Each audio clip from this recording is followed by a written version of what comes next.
Hi everyone, welcome. Thank you so much for joining me.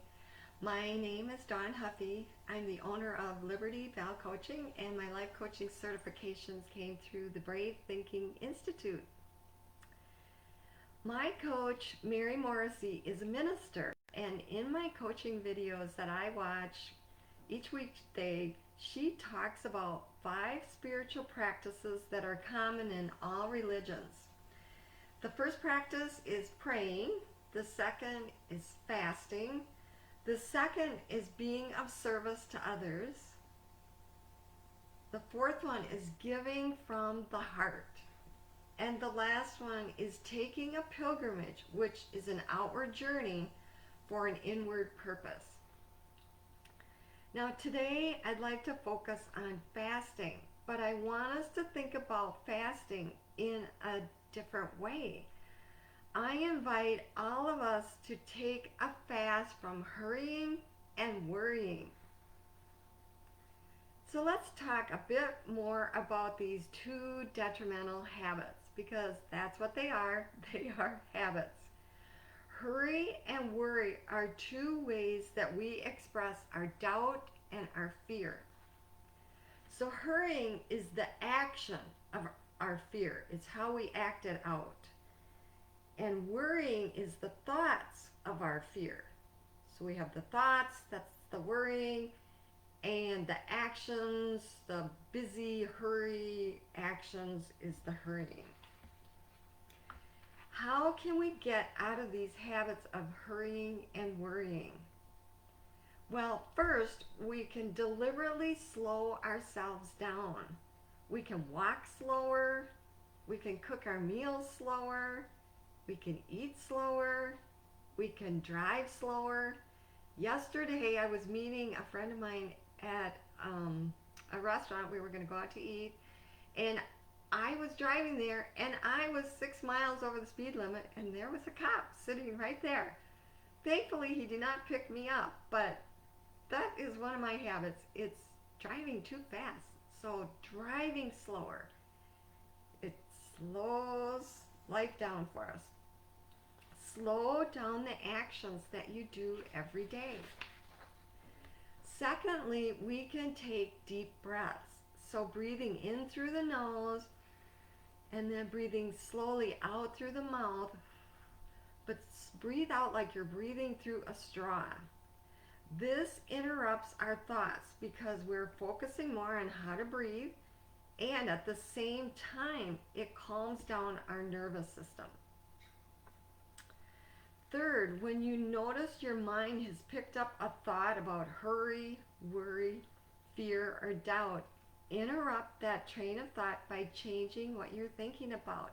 Think about something more positive. One thing you can easily do is to think of something that you are grateful for.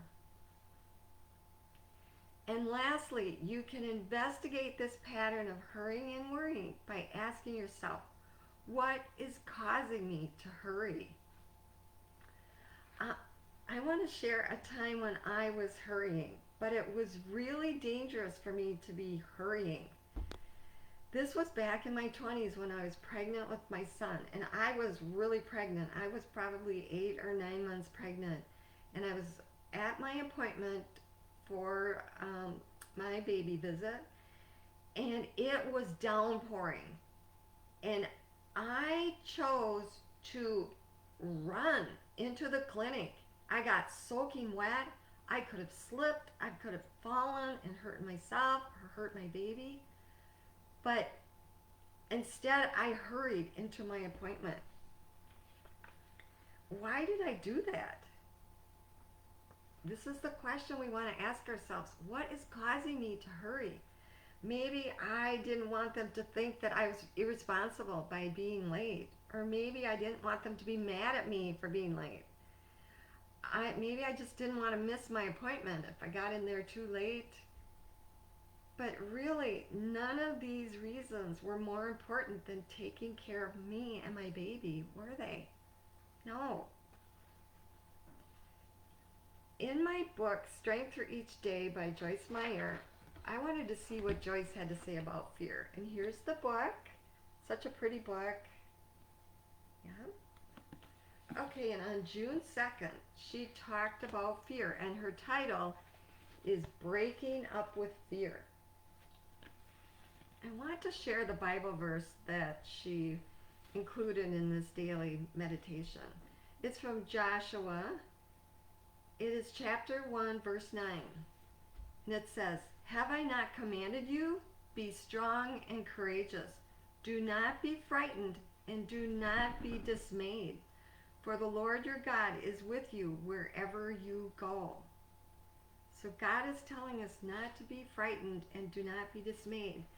It's interesting that I read this verse and it talks about being dismayed. I just got an answer from God the other day, and He was telling me not to be dismayed. I had to look that word up just to be sure on the definition. And the definition for dismay is to cause to lose enthusiasm or discouragement. So God is telling us, don't be frightened and don't be dismayed. Don't be discouraged. Remember that He's with us wherever we go. So in closing, when you catch yourself hurrying and worrying, take your mind off the problems and put your mind on God. This is when we can hear His guidance for us about our situation, and that calms everything down. Thank you so much for joining me. Thank you.